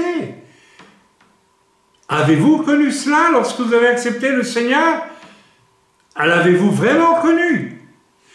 Est-ce que vous avez vraiment l'impression que vous vous jetiez dans les bras d'un Dieu qui vous aime et qui veut vous prendre en charge pour tous vos besoins matériels, spirituels, de délivrance et autres, tous vos besoins? Amen. Le fruit de cela, c'est la paix, la sécurité et tout ce qui va avec. Sommes-nous aujourd'hui dans le tourment, en ceci ou en cela, en ces jours si cruciaux dans lesquels nous vivons? C'est le cas de tant de chrétiens en ces jours. Vous êtes dans les soucis, vous êtes dans les tourments, vous êtes dans les combats. La raison, je vais vous la dire, arrêtez. Arrêtez peut-être de courir après toutes sortes de... Je reçois des mails de chrétiens frères et sœurs qui me font mal. Les gens me décrivent des situations incroyables dans lesquelles ils se débattent, où le péché côtoie avec des révélations de Dieu, des choses imposées. Et tout ça, ce sont des gens qui se démènent parce qu'ils sentent qu'ils sont en train de se battre contre des ténèbres, mais ils sont dans les ténèbres pour une seule et simple raison, c'est qu'ils n'ont jamais cédé tout ce qu'il fallait céder devant Dieu. Ils n'ont pas dit oui et amen, j'abandonne tout, je me livre à toi, Seigneur. Dès lors, il ne peut plus m'arriver que du bien. Ils ne peuvent donc vivre avec foi ni par la foi en tout domaine. Là où Dieu n'a pas pleine liberté d'agir et pleine autorité dans nos vies, la foi est toujours bloquée. Vous ne devez même pas essayer de faire, d'agir par la foi en quoi que ce soit, ça n'ira pas. Là où Dieu n'a pas une pleine liberté d'agir dans vos vies, il ne vous l'impose jamais. Il vous demande cette reddition parce qu'il vous aime et qu'il veut vous bénir. Mais il ne vous y oblige jamais. Et si vous ne décidez pas de l'accepter, d'accepter humblement, à fond cette reddition, mes amis, vous ne vous rendez pas compte, enfin, je suis tellement ému et touché de devoir vous dire que l'homme extrêmement orgueilleux de ses talents de comédie d'acteur, de lecteur de tonnes de livres et que sais-je d'autre, moi, de fréquentation, de poètes, d'intellectuels, de philosophes, et de tout ce que vous pouvez imaginer, d'illuminés en tout genre, n'est-ce pas? Eh bien, à quel point c'était un miracle, mais un miracle que j'ai voulu, que j'ai accepté, que tout ça tombe en un instant, et que je puisse être envahi par l'amour de Dieu. À partir de là, je peux dire que les seuls soucis que j'ai eus, mes amis, je vais vous dire, c'est lorsque je péchais. Mais en dehors de ça, je n'ai pas un reproche à faire à Dieu. 40 ans. Et ça fait 40 ans que Dieu est avec moi. Et que Dieu me bénit, et que je ressens sa grâce, et que je ressens sa paix. À tout moment. Ok? Alors, ceux qui aujourd'hui vivent dans des soucis, dans des tourments, sachez que vous en êtes la cause. C'est vous qui en êtes la cause. Vous n'avez pas cédé devant Dieu. Vous ne voulez pas céder devant Dieu. Vous êtes orgueilleux. Vous êtes buté. Voilà. C'est votre choix. Lisons maintenant au verset 3, parce que c'est pas fini, les bénédictions. N'est-ce pas? Sa divine puissance nous a donné tout ce qui contribue à la vie. Si tu cèdes devant Dieu, la divine puissance de Dieu va te donner tout ce qui contribue à ta vie. Le boire, le manger, le vêtement, tout. Arrête de t'en faire pour ça. Il y a des gens qui font des montages invraisemblables pour sortir de situations matérielles un peu compliquées, au lieu simplement de dire, mais Dieu va pourvoir à tous mes besoins. Allez, je mets au feu tout ce que j'ai, et puis Dieu, maintenant, tu recommences toi à zéro. Ça va être formidable. Je n'ai jamais tant compris cela que le jour où, n'est-ce pas, notre fils, accidentellement, a mis le feu à une friteuse dans notre appartement en Suisse, à Balègue, et où tout a été détruit. Tout a été détruit. Et lorsque ma femme me l'a appris par téléphone, ça venait d'arriver, eh bien, j'ai ressenti, vous savez quoi, un immense soulagement. Je dis, oh, bah, tant mieux. C'est autant de choses qu'on n'a plus à nettoyer. J'ai ressenti cela. C'est très bien. Du moment que j'ai Dieu, je peux tout perdre. Du moment que j'ai ma Bible, je peux tout perdre. Le reste, Dieu me donnera ce dont j'ai besoin, même si j'ai plus rien. Où est le problème? Il n'est nulle part pour l'homme de foi. Nulle part. Il n'y a pas de problème. Le message ici est pour échapper au temps de terribles oppressions qui commencent à vouloir nous enfermer. La foi, mais une foi greffée et issue d'une authentique conversion, d'une authentique relation à la croix, n'est-ce pas? Car, rappel à la croix, Yeshua a vaincu tout l'esprit d'Ésaïe 36, qui m'a dominé et qui me domine, peut-être qui domine encore certains chrétiens aujourd'hui. Oui, chrétiens aujourd'hui, Vous avez été délivré de l'esprit de l'Antéchrist, qui existe de toujours, hein, mais vous restez encore partiellement sous l'autorité de l'Antéchrist, parce que vous avez peur, ou parce que peut-être par orgueil, vous voulez régler vous-même vos problèmes. Vous ne voulez pas avoir le courage de dire j'ai tout perdu et c'est très bien comme ça. Vous voulez sauver ce qu'on ne peut pas sauver, ce qu'on ne doit pas sauver.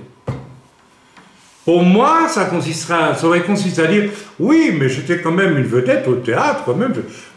Ceci, avec cela, des articles dans Le Monde à Paris, tout ça. Donc, je renonce à tout péché dans le théâtre, mais je continue quand même un petit peu. N'est-ce pas? Parce qu'il y a quelque chose de pas mal là-dedans. Alors que c'était tout faux, il fallait abandonner. J'ai même pas rejeté le théâtre. Pour moi, ma conversion a été une libération de tout cela. J'ai dit stop, c'est fini. Je passe dans un autre monde. Mais si tu ne vis pas cela, eh bien, tu as un problème. Le désir suprême du mal, c'est pas me dominer le monde comme nous le voyons. Donc, pas de conversion grâce à la croix, sans un abandon de bon cœur dans les bras de Dieu. C'est là qu'est le problème, de bon cœur. Quand j'ai rencontré le Seigneur, de bon cœur, j'ai su que c'était le meilleur. Alors le théâtre, et le vedettariat et tout ça, je m'en fichais, mais complètement. Là voilà la foi. La coquille où la foi peut s'installer. Pourquoi certains redoutent-ils cela, qui est pourtant le meilleur? Car ils n'ont pas la foi, une foi entière, sans faille, car leur rencontre avec la croix n'a pas été décisive, et je leur dis ce matin, convertis-toi mon frère, convertis-toi ma sœur, tu es partiellement converti, ou tu n'es pas du tout, mais tu n'es pas en état de conversion qui peut permettre à la foi de vivre en toi. Lisons maintenant, et nous allons terminer par ça, Hébreux 11, j'espère ne pas être trop long, non. Nous allons lire dans Hébreux 11, dites-moi si c'est trop long. Non. C'est le grand passage sur la foi. Ah oui. Le grand passage sur la foi. Alors, vous le lirez chez vous. Or, la foi est une ferme assurance des choses qu'on espère, une démonstration de celles qu'on n'a pas. Nous avons vu maintenant que la foi découle de ma connexion parfaite avec le Christ crucifié et ressuscité. Autrement, je n'ai pas la foi. Avant de connaître le Seigneur, vous savez, je pouvais demander tout ce que je voulais à Dieu, je ne recevais rien. Je ne me souviens pas, en tout cas. En tout cas, ce n'est pas seulement demander à Dieu avoir la foi. C'est entendre la voix de Dieu et faire ce que Dieu me dit de faire. Parce que tous les personnages qui sont répertoriés dans Hébreux 11 ne sont pas des gens qui ont demandé à Dieu quelque chose. Ce sont des gens qui ont su ce que Dieu voulait qu'ils deviennent. Ça n'a rien à voir. Ils n'ont pas demandé une nouvelle bagnole, un bon mariage, du bonheur, de la paix, et c'est ce que tous les chrétiens demandent aujourd'hui. Ils ont été agréables à Dieu parce que leur foi était orientée vers « Que veux-tu que je fasse, Seigneur ?» Alors on connaît, par exemple, c'est par la foi qu'Abraham offrit Isaac. Par la foi qu'Abraham offrit Isaac. C'est pas Abraham qui a demandé à Dieu, dis donc, tu ne veux pas doubler mes troupeaux, je te sacrifie un bouc et puis ou un agneau et puis ça ira comme ça. Non, Dieu lui demande, il avait l'esprit ouvert, le cœur ouvert. Il était déjà un homme qui avait vu anticipativement quelque part, d'ailleurs ce qu'il va faire avec son fils Isaac est un signe prophétique immense. Donc il va faire ce que Dieu lui demande de faire et il le fait. Pourtant c'est terrible ce que lui demande. Dieu lui dit sacrifie-moi ton fils. Donc l'Écriture dit c'est par la foi qu'il l'a fait. C'est parce que sa connexion avec Dieu était tellement pure, Et la nôtre est pure si à la croix nous mourons nous aussi et nous renaissons avec Christ. Alors notre connexion devient pure. Alors Dieu peut nous demander des choses inimaginables pour la raison humaine et nous le ferons. C'est par la foi que Noé, qu'est-ce qu'il fait Noé? Il vit dans un temps de corruption inouïe sur la face de la terre et il ne demande pas à Dieu protège-moi, etc., etc. Non, Dieu lui dit tu vas faire une arche. C'est pas seulement pour le protéger de lui et sa famille qu'il va lui demander de faire une arche. C'est beaucoup plus que cela. On va pas parler de la symbolique de l'arche de Noé, tout ce que ça véhicule comme symbole extrêmement fort. Mais c'est donc par la foi que Noé, contre toute attente, c'est de la folie. Vous imaginez que sur la colline ici, tout en haut, on commence à construire une arche, et moi j'ai la gendarmerie et on m'emmène avec le SAMU à l'hôpital psychiatrique. N'est-ce pas? C'est de la folie, c'est complètement fou. Vous imaginez ça? C'est comme si vous alliez construire, je sais pas moi, un paquebot, là, dans les Alpes, quelque part, sur une montagne, et puis voilà. Mais mes amis, mais vous vous rendez compte? Ok?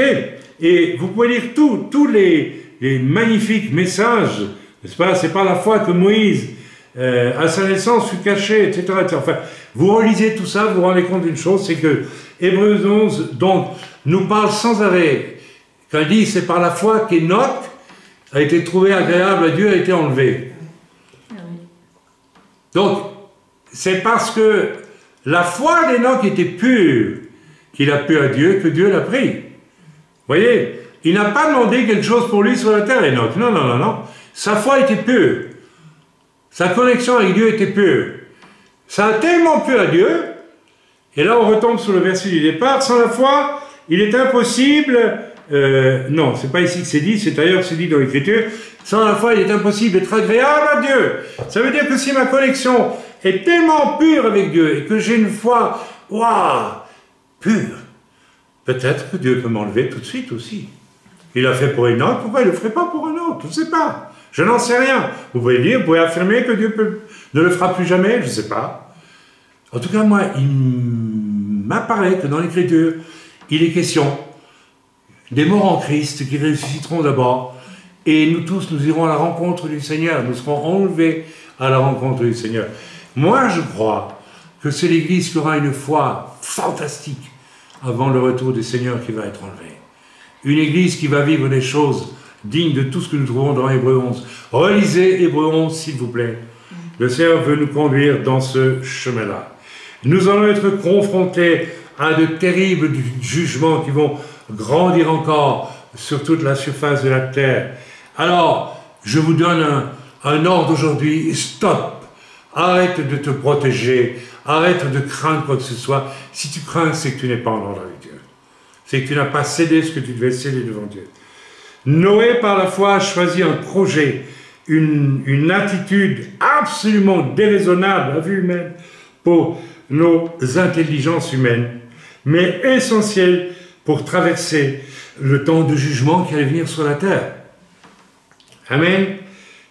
Ici, j'ai vraiment à cœur de prier que certains d'entre nous reçoivent maintenant la bougie éclaire toujours, on la voit, je suppose. Oui.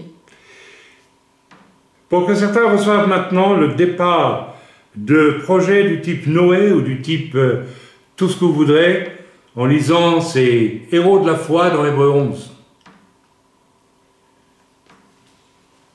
Si vous voulez recevoir cette bénédiction, je ne vais pas vous dire de lever la main, mais ouvrez vos cœurs maintenant. Père éternel, je te prie, Shem Yisraël Mashiach, pour moi, pour mon épouse, pour tous nos bien-aimés, ceux qui sont déjà présents dans la vague qui est en train de se lever en ce moment. La grande vague des plus grands miracles de Dieu qui va intervenir sur cette terre et qui a commencé, Seigneur. Hier, 7 personnes sont venues vers nous sans même que nous leur parlions du Seigneur. Elles étaient comme aimantées, attirées. C'était totalement surnaturel.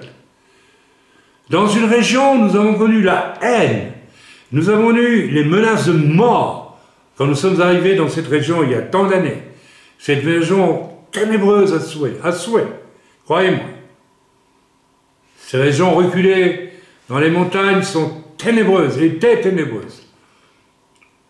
Et là où nous avons souffert, mais où nous avons persévéré. Maintenant, tu es en train de nous dire, je vais maintenant faire une moisson d'âme. De façon où vous n'aurez même pas réfléchir à rien. Ça va se faire devant vous. Seigneur, je te prie pour tous nos frères et sœurs dans l'œuvre, là où ils se trouvent, que de la même façon, ils aillent silencieux devant Dieu, afin que toi, tu manifestes ta gloire, je répète, silencieux devant Dieu. Il fasse silence devant toi, et que ta gloire paraisse, ta gloire paraisse, ta gloire paraisse, dans le beau nom de Yeshua. Merci Seigneur, j'ai confiance en toi. Amen. Voilà, je vais terminer avec un avertissement. Si nous relisons 2 Pierre 1, voilà, ce qui mine l'accès à la croix et à la foi, et lisons maintenant dans le verset 4 de 2 Pierre, je vais vous le dire, et j'en aurai fini avec ce message aujourd'hui. Donc 2 Pierre, il y a quelque chose qui fait obstacle, qui peut faire obstacle à l'accès à la foi dans nos vies. Lisons au verset 4. Lisons à partir du verset 3. Sa divine puissance nous a donné tout ce qui contribue à la vie. Extraordinaire, n'est-ce pas? Et à la piété. Sa divine puissance nous a donné tout ce qui est nécessaire à la vie. On a compris ce que ça veut dire. Et à la piété, à la crainte de Dieu. Si vraiment, écoutez bien ce que je vous dis, si vous avez rencontré Jésus-Christ, crucifié et ressuscité,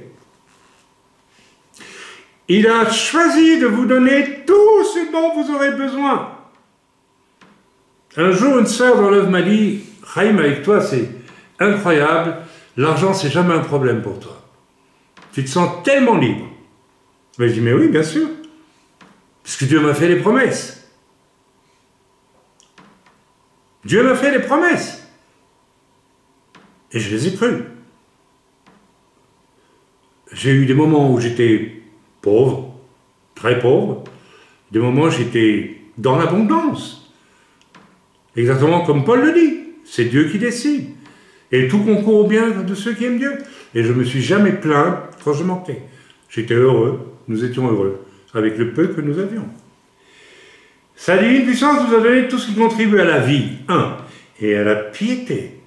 La piété, c'est la crainte de Dieu, mes amis. Je vois des chrétiens, des soi-disant chrétiens, autour de moi, qui n'ont pas la crainte de Dieu, qui sont d'une arrogance effrayante, qui sont même effrayants dans leur arrogance, qui démontrent par là qu'ils n'ont aucune crainte de Dieu. Pas la moindre crainte de Dieu. Ça veut dire que la divine puissance de Dieu n'a pas créé la piété dans leur cœur. Ça veut dire qu'ils n'ont pas rencontré la puissance divine de Dieu. Ils ne l'ont pas rencontré encore. Ils l'ont rencontré intellectuellement, peut-être, ou pour suivre l'un ou l'autre, pour venir dans l'Église. Mais ils n'ont pas rencontré la puissance régénératrice de Dieu, qui découle de la croix.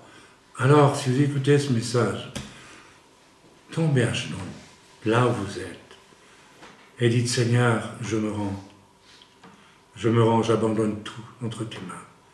Pardonne-moi, Seigneur. Pardonne-moi, Seigneur, parce que toutes mes résistances m'empêchent d'avoir la foi en toi.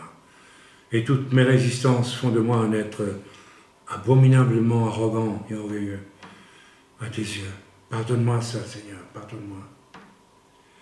Maintenant, lisons plus loin. Celle-ci nous assure de sa part les plus grandes et les plus précieuses promesses. Donc la divine puissance de Dieu, afin que par elle, vous ne deveniez participants de la nature divine, afin que par elle, vous deveniez participants de la nature divine. Vous vous rendez compte de ce qui est dit ici? Par la foi, vous devenez participants de la nature divine. Tous les héros de la foi d'Hébreux 11, tous les héros de la foi qui marchent aujourd'hui par la foi, sont participants de la puissance divine, de la nature divine.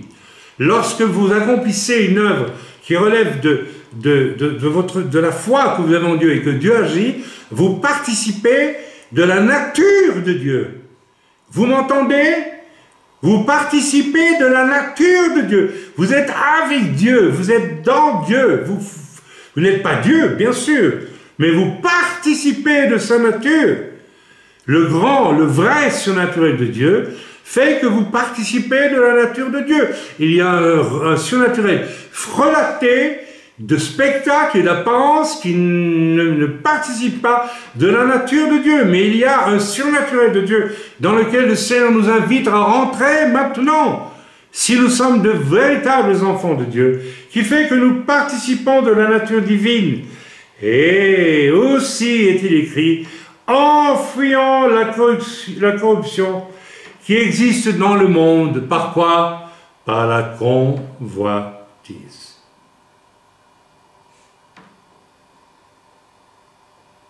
Plusieurs ne voulons pas lâcher certaines choses parce que nous les convoitons, parce qu'elles nous donnent du plaisir, un plaisir qui ne vient pas de Dieu, qui n'est pas permis par Dieu. Parce que ça nous donne une apparence de confort, je ne sais pas. La convoitise.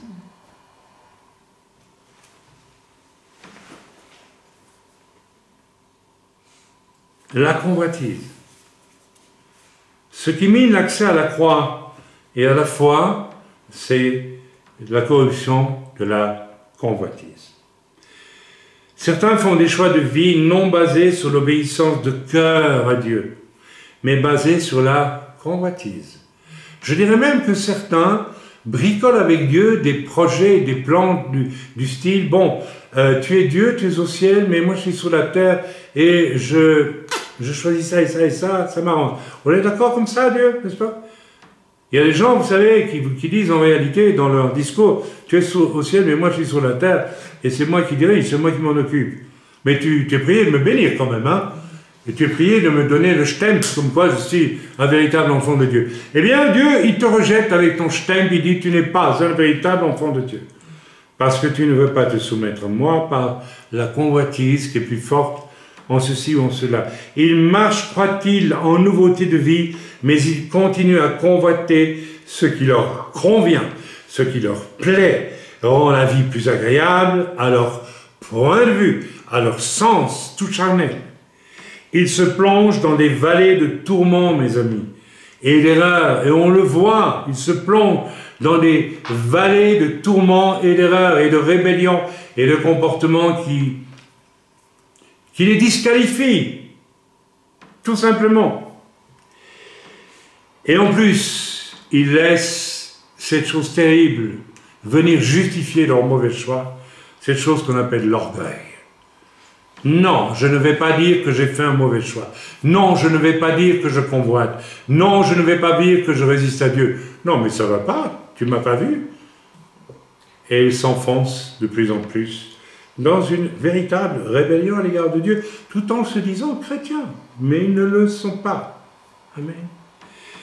Nous lisons maintenant le verset 12. Le Seigneur m'a dit de vous le dire, donc je vous le lis, pardon.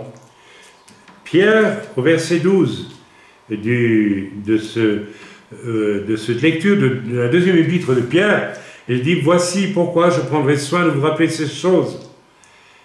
Je prends soin de vous rappeler ces choses, bien que vous les sachiez et que vous soyez affermis dans la vérité présente.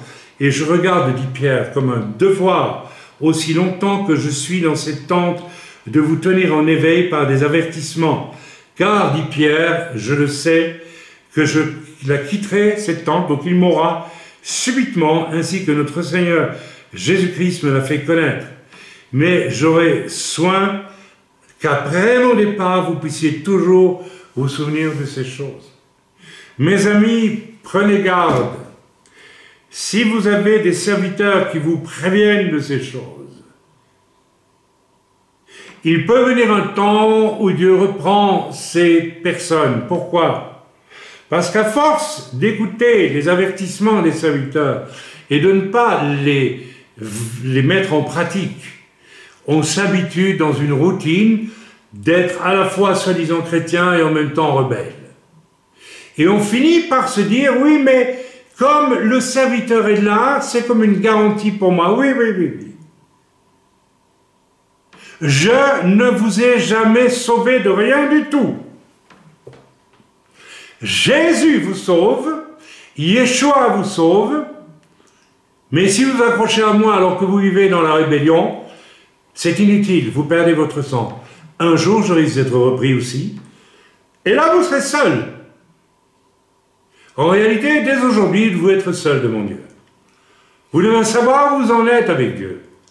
Si vous ne le savez pas maintenant, mais si vous attachez à une espèce de leader comme ça, qui est comme une bouée de secours, vous dites tant qu'il est là, bon bah, c'est ce qui se passe pour beaucoup. Je me laisserai encore reprendre, et puis bon, il reviendra encore une fois me le dire si je continue, etc. Il viendra un moment où il est possible que Dieu me reprenne demain. C'est même très possible. Et moi, je dis la même chose que Pierre. Je prends soin sans arrêt de vous dire ces choses, parce que demain, je peux être absent, et il faudra que seul, vous marchiez avec votre foi à vous, et non pas celle qui vous est donnée par l'exemple d'un leader, que je hais ce mot. Vous voyez? Vous m'avez vu accomplir tant de choses, vous le savez dans l'œuvre. Mais peut-être que Dieu me reprend demain pour voir ce que vous allez faire, comment vous allez vivre. Il n'y a aucune raison que vous ne marchiez pas avec la même foi que moi. Hébreux 11, ce n'est pas des exceptions. Ce sont des gens qui ont plu à Dieu parce qu'ils ont marché avec une conscience et une proximité, une union avec Dieu très très pure.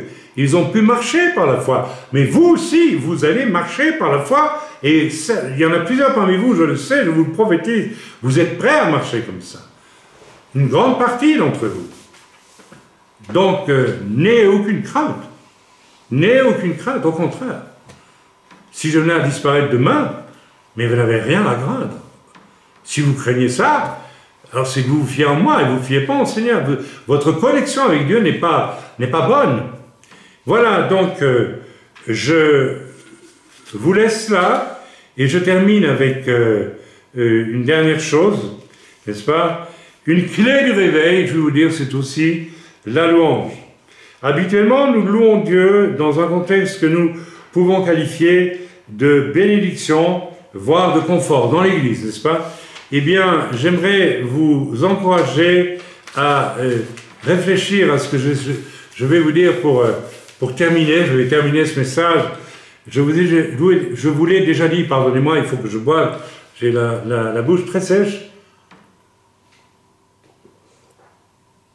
Les derniers temps, j'ai éprouvé un besoin de diminuer mes activités et de faire retrait. Et là, une surprise incroyable, dans un grand calme, en dehors de tout souci que me donne l'Église, ou bien que m'apporte la vie, de toute façon, comme tout le monde, parce que nous en avons des soucis. La Bible ne dit pas que nous n'aurons plus de soucis, que notre foi... Vous savez, la parabole des terrains où il est question n'est-ce pas, des ronces et des épines qui étouffent la semence. Ce n'est pas pour ça que nous n'aurons pas des ronces et des épines. Le tout, c'est que nous ne laissions pas étouffer par les ronces et les épines. Et là, j'ai vécu un temps magnifique, n'est-ce pas, un privilège. Je me suis trouvé tout seul dans ma chambre, en faisant le moins possible sur le site, en laissant Samuel gérer les réunions de prière et avoir les soucis, lui, n'est-ce pas? J'espère qu'il ne va pas se laisser étouffer par les soucis non plus. Enfin, c'est une expérience que Dieu m'a fait vivre pour vous expliquer quelque chose. Amen. Et là, qu'est-ce qu'il s'est passé dans ce silence magnifique, dans cette connexion très enfantine, très pure avec Dieu? J'ai reçu ce fameux psaume 96, 96 que je vous ai lu au départ. Je ne vais pas le relire. Amen. Voilà, c'est une promesse. Ce psaume 96, si vous le relisez, et relisez-le, c'est une promesse de triomphe pour Dieu, une promesse de triomphe pour le juste. J'ai vécu la joie de louer Dieu comme jamais, n'est-ce pas, seul dans ma chambre avec ce psaume 96, comme mis à part, comme déjà prêt à aller au ciel, littéralement. Je vous assure, c'est magnifique. Un temps gracieux, n'est-ce pas, quelque chose d'un bonheur plein avec Dieu. Mes amis, c'est exactement ce que Dieu veut que vous viviez maintenant. Mais si vous n'êtes pas vraiment converti, vous ne pouvez pas vivre cela. Vous pouvez vous mettre tant que vous voulez, à part dans votre chambre, vous ne ressentirez pas la paix immense de tout dire, j'arrête tout, je ne me fais plus de soucis pour rien. Puisque vous faites des soucis pour les choses que vous convoitez. Comment voulez-vous faire pour être nu devant Dieu, dépouillé de tout souci, puisque vous convoitez ceci, vous convoitez cela, et que cela vous donne beaucoup de soucis. Commencez par tuer votre convoitise, et ensuite vous mettez les soucis de côté, vous dites à Dieu, je n'ai pas de souci à me faire puisque tu pourvois pour tout. Alléluia, gloire à Dieu. Donc, je me mets à part, je t'écoute. Et Dieu m'a dit, ben loue-moi, loue-moi, loue-moi, loue-moi. Et j'ai lu ce psaume 96. Et pour moi, c'est une proclamation de ce que Dieu va faire dans les temps qui viennent. Relisez, s'il vous plaît, ce psaume. Et j'ai songé aussi à un épisode de la Bible que je trouve extraordinaire, qui va percuter, j'espère, dans vos esprits, dans vos cœurs et vos intelligences pour terminer ce message. J'ai songé à qui? À un certain Paul et un certain Silas. En Acte 16, verset 16, ils sont chargés de coups, ils sont mis en prison, et qu'est-ce qu'ils font? Ils louent le Seigneur. Seigneur, délivre-nous de la prison, nous a battus, et tout envoie un pasteur pour venir nous consoler en prison parce que je veux devenir de Dieu. Non. Leur connexion avec Dieu est pure. Ils louent le Seigneur. Ils ont le dos zébré à sang. Ils ont eu des coups de poing, peut-être, tout ce que vous voulez. Ça me rappelle le moment où j'ai accepté Jésus, je suis arrivé au théâtre le lendemain ou le surlendemain, et on m'a demandé, mais qu'est-ce que tu as? Pardonnez-moi, hein, parce que jusque-là, je ne devais pas être très beau, bon, bref. Mais tu es beau aujourd'hui, qu'est-ce que tu as? Tu es tout lumineux. Et j'ai dit, j'ai rencontré Jésus. Ils ont passé la journée à m'injurier. Ils m'ont traité comme une bête. Ça ne m'a rien fait. Je louais le Seigneur dans mon cœur. Pouf, c'est tout. Paul et Silas louaient Dieu. Parce que leur connexion avec Dieu était pure, propre. Et qu'est-ce qui s'est passé? Et qu'est-ce qui s'est passé? Et qu'est-ce qui s'est passé? Non, c'est pas Zorro qui est arrivé. Non, non. J'ose faire un petit trait d'humour, c'est pas grave. La terre a tremblé.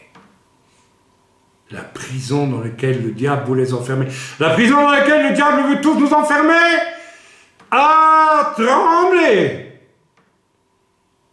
Et le geôlier, qui était un émissaire, un veule serviteur d'un pouvoir qui enferme à tort ou à raison, a été mis par terre. Et il a crié au secours. Il voulait se tuer. Il voulait se suicider. Parce qu'il croyait qu'il allait perdre le respect des tyrans qui le contrôlaient. Et Paul lui a dit, ne fais pas cela. Toi et ta maison, vous allez être sauvés. Et ils ont été sauvés. Mes amis, voilà tout notre programme pour les temps qui viennent. Voilà tout le programme. Si vous avez compris ce simple passage de l'histoire de Paul et Silas, on devrait voir vos visages rayonnants. Vous devez dire, mais c'est génial, mais c'est ça qu'on va vivre. Ah ben, je ne sais pas, je ne dis pas que vous avez trouvé de coups, moi j'en sais rien. Mais en tout cas, on peut vous faire n'importe quoi, ça ne fait rien. Vous serez heureux. Et vous louerez le Seigneur, et vous verrez les miracles. Vous verrez la puissance de Dieu en action. On est prêt pour ça? On n'est pas prêt pour ça. Hanouka 2021. La lumière est allumée. La lumière de l'Esprit est là. La sœur va nous guider dans les temps difficiles. J'en ai dit tellement sur le sujet. La semaine prochaine, si Dieu le permet, je dis bien si Dieu le permet, que savons-nous? Je prêcherai sur ce message qui dit « Plus je disparais, plus Dieu va paraître ». C'est un message formidable. Soyez bénis dans le nom de Yeshua. Amen.